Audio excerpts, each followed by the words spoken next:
สบายดีสวัสดีเด้อครับพ่อแม่พี่น้องFCสุขุทุกคน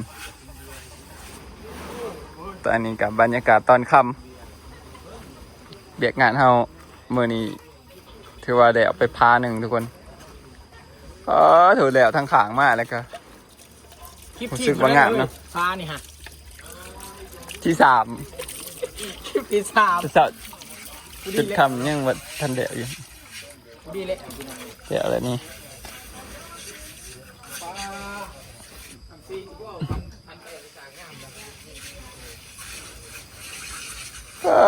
หลอบคำสร้างคำซีเลยทุกคนเอาละเอียดเด้อสร้าง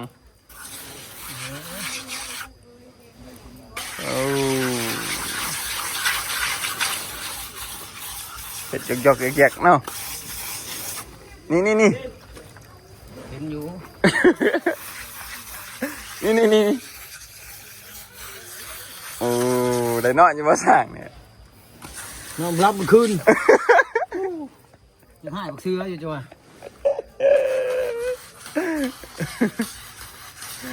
แหน่กันเนาะเมื่อคืนนี้อ้าวป่าจะถ่ายทุกคนที่แล้วแหละเมื่อนี้ก็โอ้หลายคนด้วยช่วยกันนะมาตบถ่ายด้วยสร้างถอดเนาะทุกคนบ่ถอนขึ้นมาขึ้นให้ใหม่มาขึ้นแล้วก็มาเห็ดหนามันให้เนาะมันเห็นทีเดียวกับพวกข้าวปั่นทุกคนวันนี้ FC เป็นสิมาเนาะแม่นบ่ได้นี่แม่นบ่สวัสดีครับแม่นบ่ FC แม่นบ่แม่น้องเล่าเลย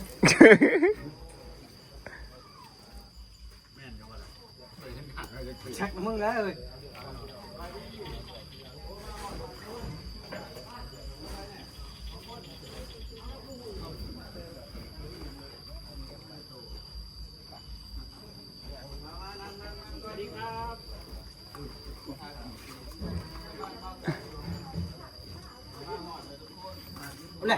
อะไรก็จะได้แต่เบาแต่ในแขกเข้ามาทุกคนก็ยังหนุ่มๆอยู่เนาะใบหลุดเนาะเป็นว่าที่ใช้ข้าวเท่าอย่างเดียวนึกว่าเป็นผู้ใหญ่ยังดีมาจะเห็นแหละที่ใหญ่แน่เลยผ่านอยู่ว่าอันบะทอนนี่สั่งซีนี่ผ่านเนี่ย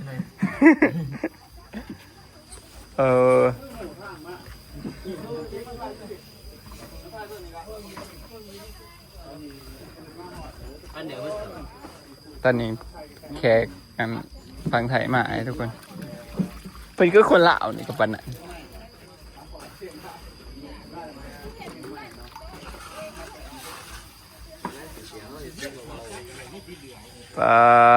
ทางนั้นฝ่ายขั้วสาวตีเกลัดเลกาบาเอน้ำมือสังหารเหมือนเอบาลาว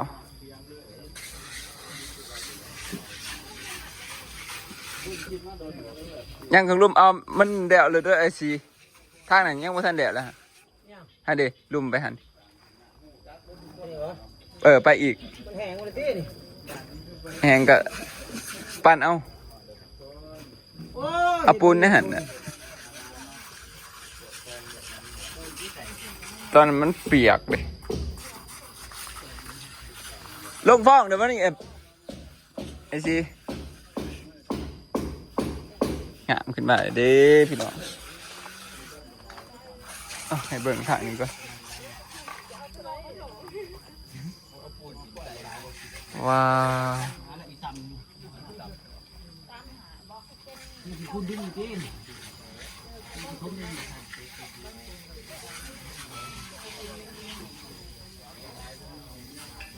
แล้วไปขางนี่ทุกคนคิดว่าสิบแล้วเบิดปูนไป4 ศอกนะโอเคขอ5นี่อยู่นี่5 ตะปูขีดวงกบกันทุกคน โอเคเนาะ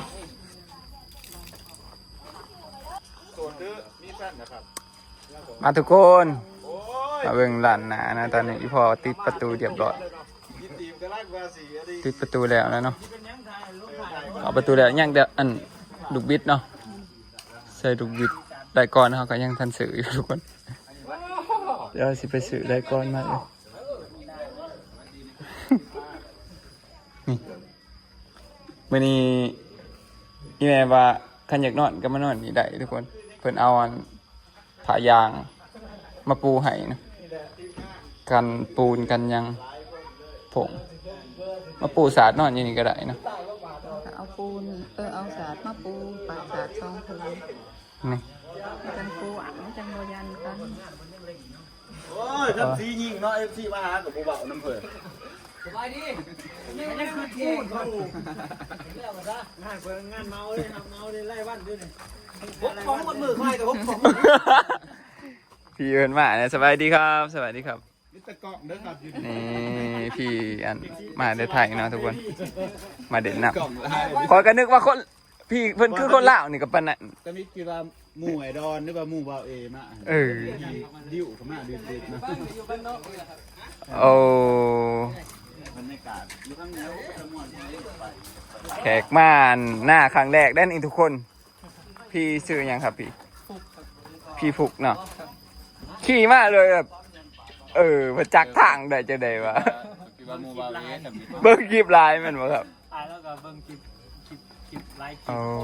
จนหูทางอะไรนี่บ่เคยมาแล้วนี่เขามาสิ พี่ เข้ามาเบิ่งบ้านนี่ตัวเบิ่งบ้านนี่นะ ฮะเข้ามาเบิ่งบ้านนี่วะโอ้ อยากกินบ้านเนาะ ก็จะได้คือในคลิปอยู่อะครับ งามกว่าในคลิปนะ งามกว่าในคลิปอีกโอ้นี่แหละบ้านสวนบ้านนั้นซุ่มนุ่มเนาะซุ่มนุ่มนี่แขกเพิ่นก็มาครั้งแรกเลยครั้งแรกวะครับพี่มาละ ครั้ นี่ งแรกเลยครับครั้งแรก มาเล่าครั้งแรก มาลาวครั้งแรกเลย ขี่รถมอเตอร์ไซค์มาแต่เสียอีกปาโถเพิ่นเสารถมาทุกคน ว่าถ้ามีขยันจะเล่าแบบ เราคือจากมาแล้ว เล่าแบบจะคิดแบบว่าอย่างเราบ่สิ้นทางแล้วมา เออ ครั้งแรกนี่ขับรถขับรถมาใส่มัน ขับรถมอไซค์มาหอดหน้ากึกเลยทุกคนบ่ได้ออกไปหับเพิ่นสับเลยผู้เพิ่นอันขี่มอไซค์นี่เด้อทุกคนเศร้ามาแต่ปากเสนมาหอดนี่เซยว่าเก่งอยู่ดีครับพี่ฟุกบ้านเพิ่นอยู่เชียงใหม่บ่หรือว่าจังได๋เพิ่นก็อยากมาเบิ่งบ้านเฮาเนาะนี่มื้อนี้ก็ตอนรับเพิ่นเฮ็ดเมนูเป็ดนะทุกคนตอนรับเอาทางนั้นก็สร้างเนาะโอ้ยก็มาเป็นทุกอย่างเลยว่ะสร้างกอยนี่เปลี่ยนอาชีพแล้วบ่ เป็นทุกอย่างเนาะ ตัดผมก็เป็นบ้านโอ้โถงานละเอียดเด้อเพิ่นนี่ เราว่าลองส่งต่ำถึกอยู่บอก ก็ว่านี่แหละ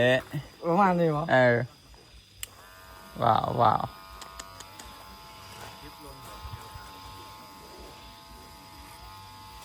บรรยากาศสวงแรงทุกคน สีมือก็ไม่ธรรมดาเหมือนกันนะเนี่ย คนอยู่หน้าเฮาตอนนี้ประมาณ10 ปลายคนเนอะ ซูซีกันเลยไปเยี่ยมอยู่ตำหนักเดียวกัน งามได้เพิ่งตัดงามเด้อเพิ่น ว่าสิเปิดแข่งกันกับเจ้าอยู่ ตีมาหุ่นกันมา เปิดอยู่นี่บอกว่ายังห้าก็มาเนาะ เออ เดี๋ยวมีละอ่านนะ มันต้องมีเวลาตลอดได้ ตัดผม อันตัดผม ดูกับมันได้ เอาซ้ำคอนเทนต์ก็พอซะบอกเลยว่าอยากถ่าประตูสีขาวทุกคนบาดจังเลยสีคืออยู่เนาะอยากให้มันเข้ากับอัน ประตูตัวนี้แต่ว่าสีอันสีท่านี่ว่าสีใสสีเทาซะแบบนี้ก็งามแบบสีปูนนี่นะก็มักอยู่เลยอยากได้สีปูนมันหมานๆแบบนี้ ก็คักเลย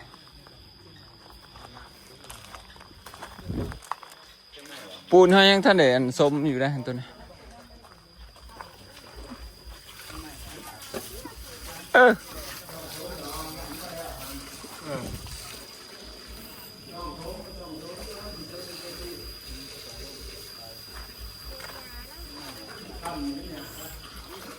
เดินพอแล้ว ตัวขึ้นเต็มๆนี่ได้ใช่ปาดไปเลย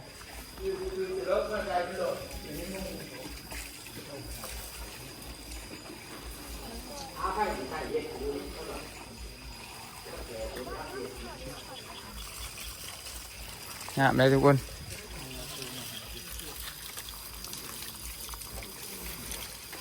โอ้สาธิตเป็นยังไงนะโอ้มักแตงยังคือได้ไงแถวะมักแตงดงเหรอ แบกปักสอง บ่ถึงบ่ ไม่ไหนคำซีว้าว มันบ่ถึง มันดังไงเขาว่าอย่า ไปเพิ่นสิเหยียบก่อน น่าหัน คนตอนนี้บรรยากาศสวงค่ำสวงเย็นนะ ว่าขายว่าพี่ตารถพี่ ก็แม่ก็สิกลับแล้วทุกคนกลับแล้วสายป่านก็กลับ ตาเลยตาเลย เดี๋ยวอยากพ้นตกกระดกข้างในเอาไปนั่ง ทำว่าเลยตากูเทียงได้จัง เสื้อน้ำปูเปิดพัดลม ไปเดนมาร์กแม่ มานอนนี่ใครอยู่สิเบิดกันอยู่อยู่เที่ยงนี่มันแคบเนาะทุกคน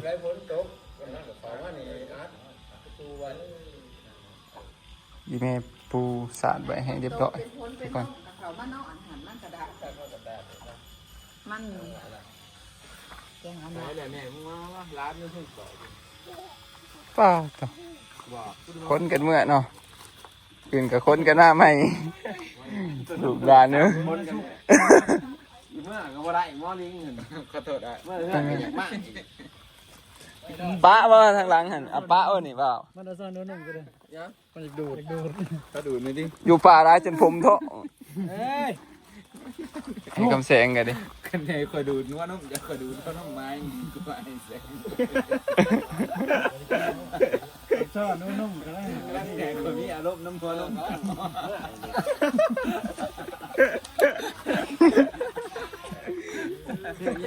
สร้างยังไงกันดีไม่ได้คือเลยลาดเด้อเสียคนนี้อยู่เศร้า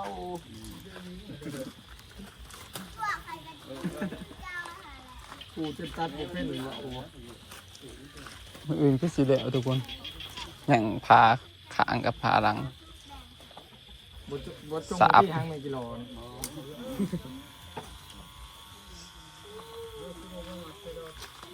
เขาบอกเลยถ่ายคลิปเนาะสร้างปูนมาเพิ่มเลยเด้อทุกคนถ่ายแล้ววะ เศร้าหาสอบทุกคน เพราะว่าเขาสิเทผืนอีกเลยเบิ่งความสูง ประมาณ10 เซนอีพอวะเทผืนประมาณ5 เซนปูกระโดประมาณ3 เซนหรือ4 เซนนี่แหละทุกคน ประมาณนี้เนาะผืนมันก็สิประมาณนี้แหละความสูงจะเทขึ้นอีก เทผืนใหม่เอาเด้อทุกคนเดี๋ยวมื้อนี้ เอาเสือทุกอย่างของงานเลยเด้อ ถ่ายบรรยากาศให้เพียงสำนึกก่อนเด้อพอกันใหม่คลิปหน้ามื้อนี้ก็เฮ็ดเบียกจนค่ำจนมื้อเนาะ เสือเห็นเงาใครได้สักต้องไปเอาที่ไหน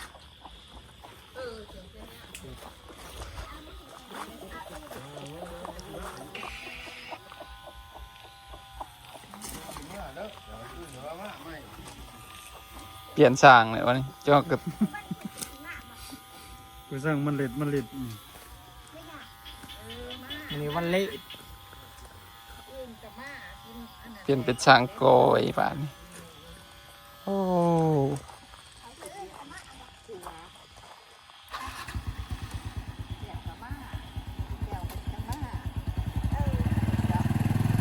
เนี่ยทุกคนสายป่าน โอ้ ลาน3 คนก่อยแม่เนี่ยให้มันแล้วได้เลยทุกคนเพิ่นก็หยาเที่ยวเจ้าไหนว่าครัวเขาก็